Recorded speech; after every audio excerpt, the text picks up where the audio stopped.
Good morning সকলকে। তো চলো শুরু করা যাক আজকের ভিডিও। আজকে উঠতে আমার একটু দেরি হয়ে গেছে, প্রায় 9টা বাজছে এখন। এরপরে উঠে পড়তে বসলাম।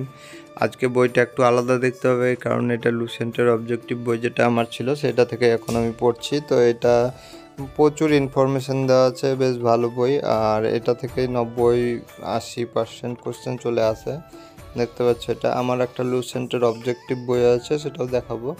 তো এটা দেখতে পাচ্ছ, এখান থেকে আমি যে চ্যাপ্টার ইতিহাসটা পড়লাম সেই চ্যাপ্টারটা আমি এখন কোশ্চেনগুলো করছিলাম, পারছি নাকি। মোটামুটি বেশ ভালোই দেওয়া আছে। এরপরে জিওগ্রাফিটা পড়লাম অবজেক্টিভ থেকে, তো মোটামুটি সোলার সিস্টেম এগুলো পড়ছিলাম।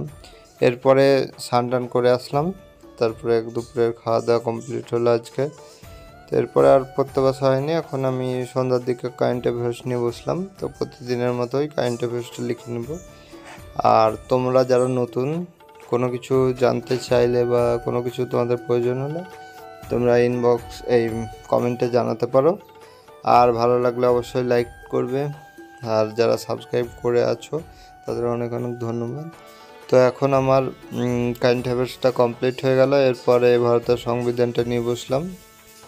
তো ভারতের সংবিধান আমার এই ক্লাসগুলো করা হয়ে গেলে মোটামুটি আমার বেশ ভালোই একটা বেসিক কমপ্লিট হয়ে থাকবে, আর নোটও তৈরি হয়ে থাকছে। তো এরকমভাবে তোমরা চাইলে প্রতিটা সাবজেক্টের একটা দুটো করে নোট এভাবে লিখে রেডি করে থাকলে তোমার আর বারবার কোথা থেকে পড়বো সেরকম চিন্তা করতে হবে না, সুবিধা হবে। এরপরে আমার ইংলিশের রুলগুলো পড়ছিলাম, সাবজেক্ট ভার্ব এগ্রিমেন্টের। তো এখানে আজকে আমি 10টা মতো রুল পড়বো ভাবছি। তো এগুলো তো আগে পড়েছি, এগুলো সব এখন রিভাইজ হচ্ছে। তো রিভাইজটা অনেকবার করতে হবে। অনেকে ভাবছে একবার দুবার পড়লেই হবে, কিন্তু এখানে যারা দেখবে, যারা ক্র্যাক করেছে এক্সামগুলো, তারা অনেকবার পড়ছে। তো সেভাবেই আমিও চেষ্টা করছি অনেকবার পড়ার। তো আজকের মতো ভিডিওটা এই পর্যন্ত। দেখা হচ্ছে পরের ভিডিওতে। সকলে ভালো থাকবে।